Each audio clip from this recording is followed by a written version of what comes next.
rush finale, un messaggio per gli elettori. Sì, siamo proprio alle ultime battute, oggi è l'ultima giornata, domani sarà quella di riflessione.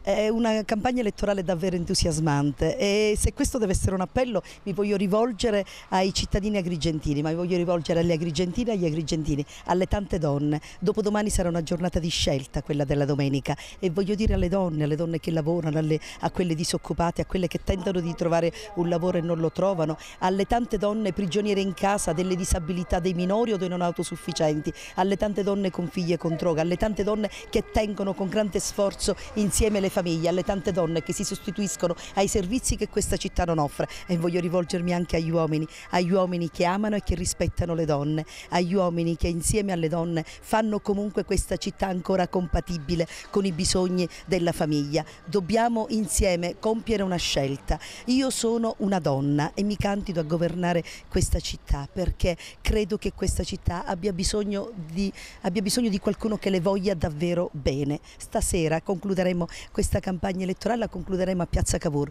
così con le famiglie. Portate i vostri bimbi, veniamo intanto, ci sarà da divertirsi per i bambini, per i grandi, ci sarà la musica, ci sarà il momento dello stare insieme, insomma una città che vuole davvero essere a misura di cittadini. Questa scelta però va compiuta in maniera consapevole e il voto lo è una scelta democratica ed il voto, indipendentemente dal candidato al consiglio comunale che avrete scelto, mettete un per sul nome Mariella Lobello. Questo sarà il momento e la condizione per fare in modo che se Agrigento è la città, gli agrigentini ne sono la vera forza.